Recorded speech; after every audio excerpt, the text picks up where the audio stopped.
Chapter 22, A Warm Wind. And so Wilbur came home to his beloved manure pile in the barn cellar. His was a strange homecoming. Around his neck he wore a medal of honor. In his mouth he held a sack of spider's eggs. There is no place like home, Wilbur thought as he placed Charlotte's 514 unborn children carefully in a safe corner. The barn smelled good. His friends, the sheep and the geese, were glad to see him back. The geese gave him a noisy welcome. Congratulations, they cried. Nice work. Mr. Zuckerman took the medal from Wilbur's neck and hung it on a nail over the pig pen, where visitors could examine it. Wilbur himself could look at it whenever he wanted to. In the days that followed, he was very happy. He grew to be a great size. He no longer worried about being killed, for he knew that Mr. Zuckerman would keep him along as he lived. Wilbur often thought of Charlotte. A few strands of her old web still hung in the doorway. Every day, Wilbur would stand and look at the torn, empty net with a lump, and a lump would come to his throat. No one had ever had such a friend, so affectionate, so loyal, and so skillful. The autumn days grew shorter. Lurvy brought the squashes and pumpkins in from the garden and piled them on the barn floor where they wouldn't get nipped on frosty nights. The maples and birches turned bright color, and the wind shook them, and they dropped their leaves one by one to the ground. Under the wild apple trees in the pasture, the red little apples lay thick on the ground, and the sheep gnawed them, and the geese gnawed them, and foxes came in the night and sniffed them. One evening, just before Christmas, snow began falling. It covered house and barn and fields and woods. Wilbur had never seen snow before. When morning came, he went out and plowed the drifts in his yard just for the fun of it. Fern and Avery arrived, dragging a sled. They coasted down the lane and out onto the frozen pond in the pasture. "Coasting is the most fun there is," said Avery. "The most fun there is," retorted Fern, "is when the Ferris wheel stops and Henry and I are in the top car. And Henry makes the car swing, and we can see everything for miles and miles and miles." "Goodness, you are still thinking of that, old Fern? That old Ferris wheel?" said Avery in disgust. "The fair was weeks and weeks ago." "I think about it all the time," said Fern, picking snow from her ear. After Christmas, the thermometer dropped to 10 below zero. Cold settled on the world. The pasture was bleak and frozen. The cows stayed in the barn all the time now, except on sunny mornings when they went out and stood in the barnyard in the lee of the straw pile. The sheep stayed near the barn too for protection. When they were thirsty, they ate snow. The geese hung around the barnyard the way boys hang around a drugstore, and Mr. Zuckerman fed them corn and turnips to keep them cheerful. "Many, many thanks," they always said when they saw food coming. Templeton moved indoors when winter came. His ratty home under the pig trough was too chilly, so he fixed himself a cozy nest in the barn behind the grain bins. He lined it with bits of dirty newspaper and rags, and whenever he found a trinket or a keepsake, he carried it home and stored it there. He continued to visit Wilbur 3 times a day, exactly at mealtime. And Wilbur kept the promise he had made. Wilbur let the rat eat first. And then, when Templeton couldn't hold another mouthful, Wilbur would eat. As a result of overeating, Templeton grew bigger and fatter than any rat you ever saw. He was gigantic. He was as big as a young woodchuck. The old sheep spoke to him about his size one day. "You would live longer," said the old sheep, "if you ate less." "Who wants to live forever?" sneered the rat. "I am naturally a heavy eater, and I get untold satisfaction from the pleasure of the feast." He patted his stomach, grinned at the sheep, and crept upstairs to lie down. All winter, Wilbur watched over Charlotte's egg sack, as though he was guarding his own children.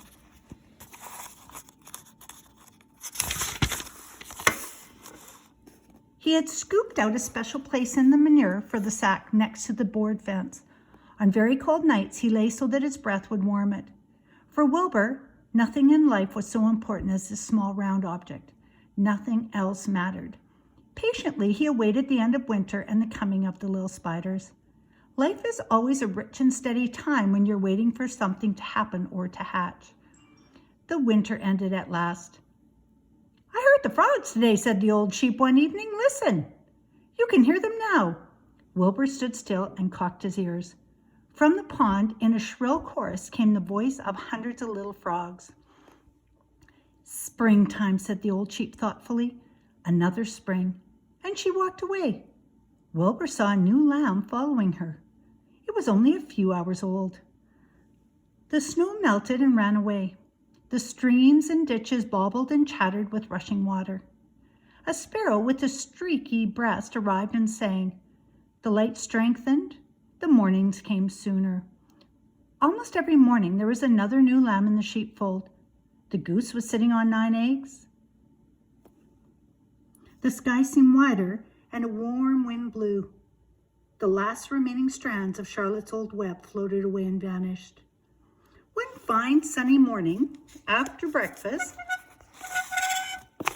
Wilbur stood watching his precious sack.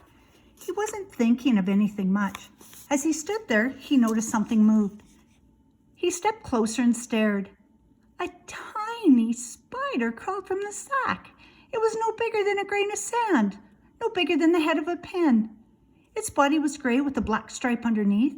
Its legs were gray and tan, and it looked just like Charlotte. Wilbur trembled all over when he saw it. The little spider waved at him. Then Wilbur looked more closely. 2 more little spiders crawled out and waved. They climbed round and round on the sack, exploring their new world. Then 3 more little spiders, then 8, then 10. Charlotte's children were here at last. Wilbur's heart pounded. He began to squeal.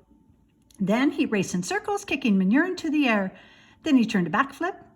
Then he planted his front feet and came to a stop in front of Charlotte's children. "Hello there," he said. The first spider said hello, but its voice was so small Wilbur couldn't hear it. "I'm an old friend of your mother," said Wilbur, "and I'm glad to see you. Are you all right? Is everything all right?" The little spiders waved their forelegs at him. Wilbur could see by the way they acted that they were glad to see him. "Is there anything I can get you? Is there anything you need?" The young spiders just waved, and for several days and several nights they crawled here and there, up and down and round and about, waving at Wilbur, trailing tiny drag lines behind them and exploring their home. There were dozens and dozens of them. Wilbur couldn't count them, but he knew that he had a great many new friends. They grew quite rapidly. Soon each was as big as a BB shot, and they made tiny webs near the sack. Then came a quiet morning when Mr. Zuckerman opened a door on the north side. A warm draft of rising air blew softly through the barn cellar. The air smelled of the damp earth, of the spruce woods, of the sweet springtime, and the baby spiders felt the warm updraft. One spider climbed to the top of the fence. Then it did something that came as a great surprise to Wilbur. The spider stood on its head, pointing its spinnerets in the air, and let loose a cloud of fine silk. The silk formed a balloon. As Wilbur watched, the spider let go of the fence and rose into the air. "Goodbye," it said as it sailed through the doorway. "Wait a minute," screamed Wilbur, "where do you think you're going?" But the spider was already out of sight. Then another baby spider crawled to the top of the fence and on its head made a balloon and sailed away. Then another spider, then another. The air was soon filled with tiny balloons, each balloon carrying a spider. Wilbur was frantic. Charlotte's babies were disappearing at a great rate. "Come back, children," he cried. "Goodbye," they called. "Goodbye, goodbye." At last, one little spider took time enough to stop and talk to Wilbur before making the balloon. "We're leaving here on the warm updraft. This is our moment for setting forth. We are acronauts, and we are going into the world to make webs for ourselves." "But where?" asked Wilbur. "Wherever the wind takes us, high, low, near, far, east, west, north, south. We take to the breeze. We go as we please." "Are all of you going?" asked Wilbur. "You can't all go. I would be left alone with no friends. Your mother wouldn't want that to happen, I'm sure." The air was now so full of balloonists that the barn cellar looked almost as though a mist had gathered. Balloons by the dozens were rising, circling, and drifting away through the door, sailing off on the gentle wind. Cries of "Goodbye, goodbye, goodbye" came weakly to Wilbur's ears. He couldn't bear to watch any more. In sorrow, he sank to the ground and closed his eyes. This seemed like the end of the world, to be deserted by Charlotte's children. Wilbur cried himself to sleep. When he woke, it was late afternoon. He looked at the egg sack. It was empty. He looked into the air, and the balloonists were gone. Then he walked drearily to the doorway where Charlotte's web used to be. He was standing there thinking of her when he heard a small voice. "Salutations," it said. "I'm up here." "So am I," said another tiny voice. "So am I," said a third voice. "Three of us are staying. We like this place, and we like you." Wilbur looked up. At the top of the doorway, three small webs were being constructed. On each web, working busily, was one of Charlotte's daughters. "Can I take this to mean," asked Wilbur, "that you have definitely decided to live here in the barn cellar and that I'm going to have 3 friends?" "You can indeed," said the spiders. "What are your names, please?" asked Wilbur, trembling with joy. "I'll tell you my name," replied the first little spider, "if you tell me why you are trembling." "I am trembling with joy," said Wilbur. "Then my name is Joy," said the first spider. "What was my mother's middle initial?" asked the second spider. "A," said Wilbur. "Then my name is Arania," said the spider. "How about me?" asked the third spider. "Will you just pick out a nice, suitable name for me, a sensible name for me? Something not too long, not too fancy, and not too dumb?" Wilbur thought for a minute. "Nellie?" he suggested. "Fine, I like that very much," said the third spider. "You may call me Nellie." She daintily fastened her orb line to the next spoke of the web. Wilbur's heart brimmed with happiness. He felt that he should make a short speech on this very important occasion. "Joy, Irenea, Nellie," he began, "welcome to the barn cellar. You have chosen a hallowed doorway from which to string your webs. I think it is only fair to tell you that I was devoted to your mother. I owe my very life to her.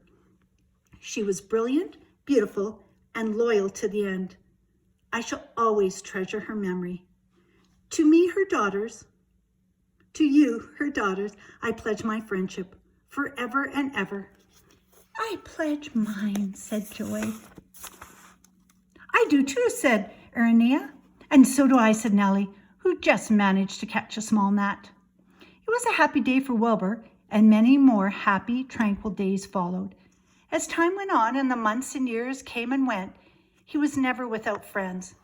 Fern did not come as regularly as she used to anymore.